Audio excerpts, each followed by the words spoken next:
Accounting basic concept. Accounting basic concept মূলত চারটি বিষয়ের উপর নির্ভর করে। একটি হচ্ছে অ্যাসেট সম্পত্তি, লায়াবিলিটিস দায়, রেভিনিউ আয়, এক্সপেন্স ব্যয়। আপনি যদি এই চারটা আইটেম ভালোভাবে পারেন তাহলে আপনার কাছে অ্যাকাউন্টিংটা মূলত 80% শেষ হয়ে যাবে। কারণ আপনি যদি সম্পত্তিগুলো শনাক্তকরণ করতে পারেন, সম্পত্তি আমরা জানি এই সম্পত্তি যা রেয়ামিল বা ট্রায়াল ব্যালেন্স আমাদের একটি ম্যাথ রয়েছে। এই রেয়ামিল বা ট্রায়াল ব্যালেন্সের যাবতীয় সম্পত্তি আমাদের ডেবিট পাশে যাবে। যদি আমি সম্পত্তিগুলো শনাক্তকরণ করতে পারি তাহলে যাবতীয় সম্পত্তি রেয়ামিলের ডেবিট পাশে নিয়ে বসাতে পারবো। অনুরূপভাবে এক্সপেন এক্সপেন যাবতীয় এক্সপেন আমাদের রেয়ামিলের ডেবিট পাশে বসবে। তাহলে এই দুইটা জিনিস যদি আমি শনাক্তকরণ করতে পারি তাহলে রেয়ামিলের ডেবিট পাশে আমরা সব এন্ট্রিগুলোই বসাতে পারবো। রেভিনিউ এবং লায়াবিলিটিস রেভিনিউ এবং লায়াবিলিটিস এই দুইটি হচ্ছে আমাদের রেয়ামিলের ক্রেডিট পাশে বসবে। তারপর আমরা যখন চূড়ান্ত হিসাবের দিকে যাব, চূড়ান্ত হিসাবে যায় আমাদের যাবতীয় এক্সপেন্স এবং রেভিনিউ এক্সপেন্স এবং রেভিনিউ নিয়ে আমরা আয় বিবরণী বা ইনকাম স্টেটমেন্ট তৈরি করব। এক্সপেন এবং রেভিনিউ এক্সপেন এবং রেভিনিউ নিয়ে আমরা ইনকাম স্টেটমেন্ট তৈরি করব। অ্যাসেট এবং লায়াবিলিটিস নিয়ে আমরা ব্যালেন্স শিট তৈরি করব। প্রত্যেকটা অঙ্কের ক্ষেত্রে আপনাকে এই চারটা জিনিস ভালোভাবে জানতে হবে। এই চারটা জিনিস যদি আমরা ভালোভাবে জানি তাহলে আমাদের অ্যাকাউন্টিং একদম সহজ হয়ে যাবে। যেমন এইখানে আমাদের পার্সেস পার্সেস হচ্ছে আমাদের ক্রয়, তারপরে ওয়েজেস মানে মজুরি, এগুলো হচ্ছে আমাদের প্রত্যক্ষ খরচ অথবা মুনাফা জাতীয় ব্যয়। তাহলে আমরা যদি এভাবে শিখি যে পার্সেস ক্রয়, ডিরেক্ট এক্সপেন্স প্রত্যক্ষ খরচ, মুনাফা জাতীয় ব্যয়, এভাবে যদি আমরা শিখি তাহলে আমাদের প্রত্যেকটা এন্ট্রি ধরে ধরে শিখলে আমাদের বলতে পারে প্রত্যক্ষ খরচের সমষ্টি নির্ণয় করুন। প্রত্যক্ষ খরচের সমষ্টি যদি নির্ণয় করতে বলে আর আমার যদি প্রত্যক্ষ খরচের এন্ট্রি সম্বন্ধে ক্লিয়ার ধারণা থাকে তাহলে আমরা প্রত্যক্ষ খরচ নির্ণয় করতে আমাদের কোনো সমস্যা হওয়ার কথা না। আবার অনেক সময় সৃজনশীল কোশ্চেনে অনেক সময় আমাদের বলতে পারে মুনাফা জাতীয় ব্যয় নির্ণয় করুন। তাহলে মুনাফা জাতীয় ব্যয়গুলো আমরা এভাবে নির্ণয় করতে পারি যদি আমাদের জানা থাকে। ক্যারিজ ইন ক্যারিজ এই not carriage in transportation in ক্রয় পরিবহন, আন্তঃপরিবহন, বহন খরচ, পরিবহন, আমদানি শুল্ক। অর্থাৎ ক্রয় পরিবহনে আমাদের কয়েকটি বিকল্প নাম এখানে: ইম্পোর্ট ডিউটি বা পোর্ট চার্জ, আমদানি শুল্ক, শুল্ক, আবগারি শুল্ক, নগর শুল্ক, এগুলো হচ্ছে আমাদের বিকল্প নাম। অনুরূপভাবে আমরা যখন ব্যালেন্স শিট তৈরি করব, দেখেন ব্যালেন্স শিটে আমাদের এখানে কিছু ক্লাসিফিকেশন রয়েছে যে কোনগুলো কোনগুলো আমাদের কোন এক্সপেন্স। যেমন আমরা যদি প্রথমেই দেখি যে প্রথমে আমাদের আসবে হচ্ছে ইনকাম স্টেটমেন্টে আমরা ইনকাম স্টেটমেন্টে আমরা প্রথমে হচ্ছে গ্রস প্রফিট নির্ণয় করব। গ্রস প্রফিট নির্ণয় করার জন্য আমাদের sales minus cost of goods sold, অর্থাৎ বিক্রয় থেকে বিক্রয়িত পণ্যের ব্যয় বাদ দিতে হবে। বিক্রিত পণ্যের ব্যয়ের মধ্যে আমাদের সকল প্রকার প্রত্যক্ষ খরচগুলো আসবে। তারপরে আমাদের থাকবে হচ্ছে অপারেটিং এক্সপেন্স। অপারেটিং এক্সপেন্সের মধ্যে আমাদের দুইটি ভাগে ভাগ করা আছে। একটি হচ্ছে পরিচালন ব্যয় আর একটি হচ্ছে পরিচালন ব্যয়কে আমাদের দুইটি ভাগে ভাগ করছে, একটা হচ্ছে সেলিং অ্যান্ড ডিস্ট্রিবিউশন এক্সপেন্স। প্রত্যেকটা আমরা যদি নাম আকারে শিখি তাহলে আমাদের এইখানে চূড়ান্ত হিসাবে চেয়েও আমরা যেমন বিজ্ঞাপন খরচ, সেলিং এক্সপেন্স, তারপরে আমাদের ক্যারিজ আউট অট ক্যারিজ আউট ডেলিভারি, বিক্রয় পরিবহন, এগুলো হচ্ছে আমাদের সেলিং এক্সপেন্স। এভাবে যদি আমরা নাম ধরে শিখি তাহলে আমরা যখন আর্থিক বিবরণ তৈরি করব তখন আমাদের এগুলো আর নতুন করে পড়তে হবে না। অর্থাৎ প্রত্যেকটা ক্ষেত্রেই আমাদের এগুলো প্রয়োজন হবে। যেমন আমরা যদি ব্যালেন্স শিট তৈরি করি, ব্যালেন্স শিট তৈরিতে আমাদের কোনটি কারেন্ট অ্যাসেট, কোনটি ইনভেস্টমেন্ট, কোনটি ফিক্সড অ্যাসেট, এগুলো আমাদের আলাদা আলাদা নির্ণয় করতে হবে। আমরা পড়ার সময় যদি আইডেন্টিফাই করি যে ক্যাশ কারেন্ট অ্যাসেট, তাহলে আমরা এই যে কারেন্ট অ্যাসেট গুলো আলাদা আলাদা করবো, এবং investment, fixed asset, intangible asset, এগুলো প্রত্যেকটা আলাদা আলাদা করে পড়লে আমাদের সুবিধা হবে। তারপর আমরা যদি যাই অনুপাত বিশ্লেষণ একটি অঙ্ক। অনুপাত বিশ্লেষণের প্রথম সূত্রটাই হচ্ছে আমাদের কি থাকতে পারে, চলতি অনুপাত। চলতি অনুপাতে আমাদের চলতি সম্পত্তি এবং চলতি দায়ের প্রয়োজন হবে। চলতি দায়গুলো আমরা যদি, যেমন এখান থেকেও আমরা যখন পড়বো সবগুলো একভাবে পড়ে নিলে, এই চলতি দায় যে কারেন্ট লায়াবিলিটিস মধ্যে আমাদের হবে পদেয় হিসাব, পাওনাদার, তারপরে পদেয় বিল, পদেয় নোট, ব্যাংক জমা অতিরিক্ত, বকেয়া বেতন। এই এন্ট্রি গুলো যদি আমরা প্রত্যেকটা স্টেপ বাই স্টেপ করতে পারি, তাহলে আমাদের আহ সকল ক্ষেত্রে কাজে লাগবে। অর্থাৎ আমাদের যদি আমরা এই এই চারটা এন্ট্রি ভালোভাবে অ্যানালাইসিস করে পড়তে পারি, তাহলে আমাদের বেসিক কনসেপ্টটা 80% ক্লিয়ার হবে। আমরা যে টপিকটা নিয়ে এখন আলোচনা করব, এটি হচ্ছে আমাদের জেনারেল জার্নাল, সাধারণ জাবেদা।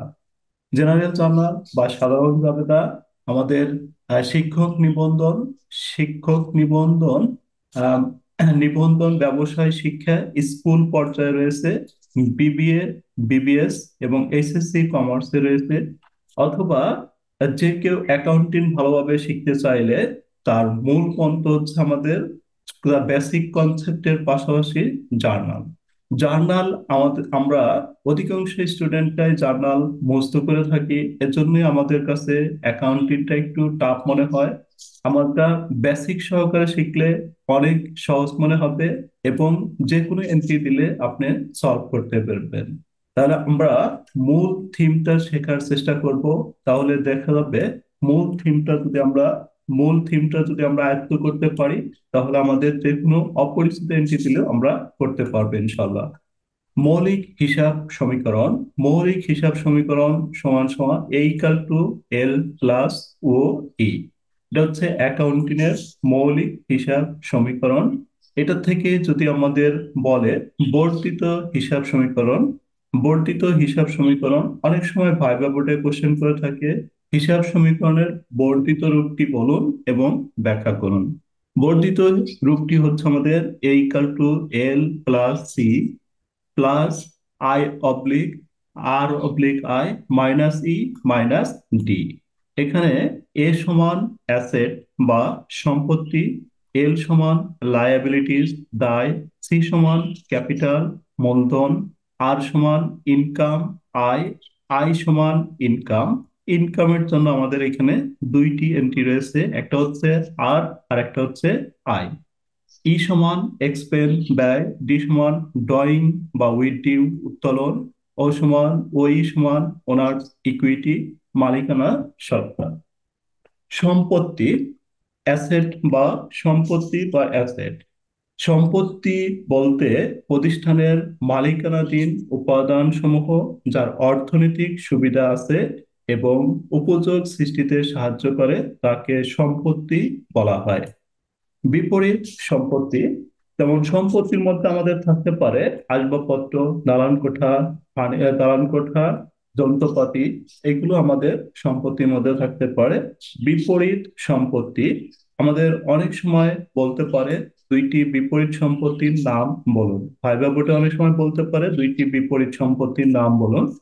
কোন সম্পত্তি হ্রাস পাওয়া প্রদর্শন করার জন্য সম্পত্তি হিসাবের বিপরীতে অন্য একটি হিসাব প্রস্তুত করা হলে তাকে বিপরীত সম্পত্তি বলা হয়।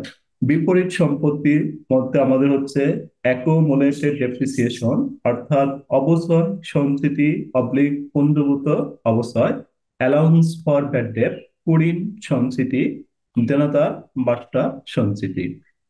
এগুলো হচ্ছে আমাদের বিপরীত সম্পত্তি। দায়, আধুনিক হিসাব বিজ্ঞান অনুসারে দায় হলো প্রতিষ্ঠানের সম্পত্তির উপর মালিক ছাড়া অন্য যে কোনো পক্ষের দাবি। আধুনিক হিসাব বিজ্ঞান অনুসারে দায় হলো প্রতিষ্ঠানের সম্পত্তির উপরে মালিক ব্যতীত অন্যান্য পক্ষের দাবিকে দায় বলা হয়। যেমন পদেয় হিসাব, পদেয় নোট, অনুপার্জিত আয়, বন্ধকি ঋণ, পদেয় বন্ড ইত্যাদি। সনাতন বা ব্রিটিশ হিসাব বিজ্ঞান অনুসারে মালিক সহ সব পক্ষের দাবিকে দায় বলা হয়।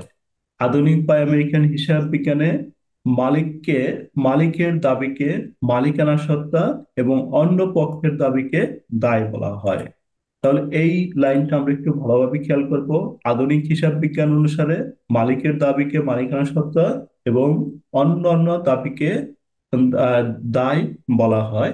বিপরীত দায়, কোনো দায় হ্রাস প্রদর্শন করার জন্য দায় হিসাবের বিপরীতে অন্য একটি হিসাব প্রস্তুত করা হলে তাকে বিপরীত দায় বলা হয়। যেমন পাওনাদার বাট্টা সঞ্চিতি, পাওনাদার বাট্টা সঞ্চিতি দ্বারা আমাদের দায় হ্রাস পাবে।